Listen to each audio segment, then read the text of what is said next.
हिंदई सिंध में रहंदड़ समूरनि दोस्तनि खे लर्न विथ जीवा GFX चैनल ते भलीकार। उम्मीद त सभु खैरियत सां हूंदा।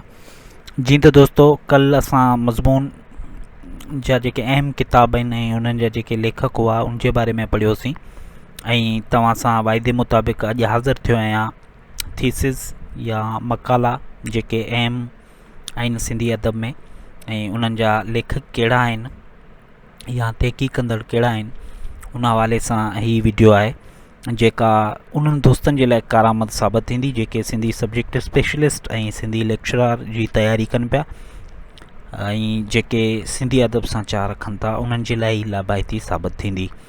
ऐं मूंखे उमेद आहे त तव्हां मां जेके नवां दोस्त आहिनि उहो चैनल खे लाइक ऐं सब्सक्राइब कंदा ऐं नोटिफिकेशन ऑल वारे बटन ते प्रेस कंदा त जीअं ईंदड़ हर वीडियो जे बारे में उन्हनि खे मालूमात मिली सघे।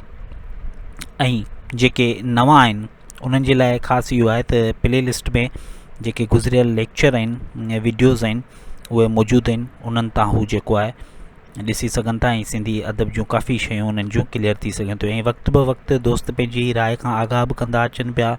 कुझु दोस्त चवनि पिया ग्रामर ते तव्हां लेक्चर ॾियो, ग्रामर ते वीडियोज़ रखो, ऐं कुझु दोस्त चवनि था लतीफ़ात ते। इंशाअल्लाह इन्हनि सभिनीनि ते स्टेप बाय स्टेप कमु कबो त बग़ैर कंहिं देरि जे शुरू कयूं था अॼु जो अहम लेक्चर।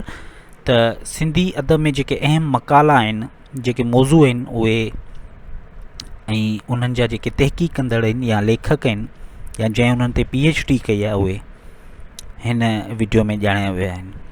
त सभ खां पहिरियों आहे सिंधी लोक गीतनि जो तहक़ीक़ी जाइज़ो।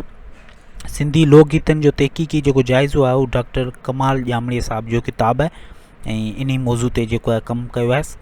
ऐं उनखां अलावा सिंधी लोक अदब जो तहक़ीक़ी जाइज़ो, सिंधी लोक गीतनि जो तहक़ीक़ी जाइज़ो कमाल ॼामड़ो साहब ऐं सिंधी लोक अदब जो तहक़ीक़ी जाइज़ो अब्दुल करीम संदेलु साहब। फ़ारसी शाइरी ते अरबी शाइरी जो असर, इहो मकालो आहे अलामा उमर बिन दाऊद पोटे साहब जो। सिंधी शाइरी ते फ़ारसी शाइरी जो असर, इहो बि हिकिड़ो थीसिस आहे, मकालो आहे डॉक्टर अब्दुल जब्बार जुणेजे साहब जो। उनखां अलावा सिंधी अदबी संगत, डॉक्टर अदल सुमरो साहब जेको आहे उनजो इहो PhD आहे या मकालो आहे। सिंधी अदब जी सिन्फ़नि जो तहक़ीक़ी जाइज़ो, नोट कजो, सिंधी अदब जी सिन्फ़नि जो तहक़ीक़ी जाइज़ो डॉक्टर परवीन मूसा मेमन साहिबा जेको आहे इन ते कमु कयो आहे। ऐं उनखां अलावा जदीद अदबी नज़रियनि ऐं लाड़नि जो सिंधी अदब ते असर, जदीद अदबी नज़रियनि ऐं लाड़नि जो सिंधी अदब ते असर, इहो डॉक्टर साजिदा परवीन साहिबा जेको आहे उनजो मकालो आहे या थीसिस आहे। उनखां अलावा शाह लतीफ़ जी शाइरी जो समाजी कार्ज, शाह लतीफ़ जी शाइरी जो समाजी कार्ज डॉक्टर एहसान दानिश साहब जेको आहे इहो थीसिस लिखियो आहे या इन ते मकालो लिखियो आहे या इन मौज़ू ते कमु कयो आहे। उनखां अलावा शेख अयाज़ जी शाइरी में जमालियात जो तहक़ीक़ी जाइज़ो, शेख अयाज़ जी शाइरी में जमालियात जो तहक़ीक़ी जाइज़ो डॉक्टर फ़याज़ लतीफ़ साहब जेको आहे इन ते कमु कयो आहे।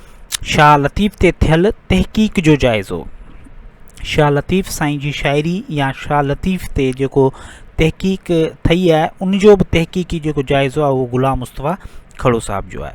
सिंधी रस्मल ख़त जी इर्तिक़ा, आफ्ताब अबड़ो साहब। शाह लतीफ़ जी शाइरी में इस्तारा निगारी ऐं तशबी निगारी, उम्मे कलसूम साहिबा जो जेको आहे इहो मकालो आहे या थीसिस आहे। सिंधी शाइरी फ़न खां फ़िक्र ताईं, अब्दुल वहीद जतोई साहब।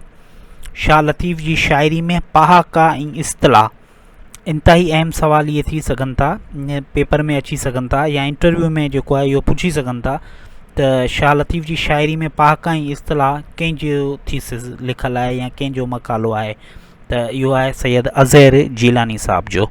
उनखां पोइ सिंधी लोक अदब जी इर्तिक़ाई तारीख़, सिंधी लोक अदब जी इर्तिक़ाई तारीख़ अलाबख्श निज़ामी साहब जो आहे।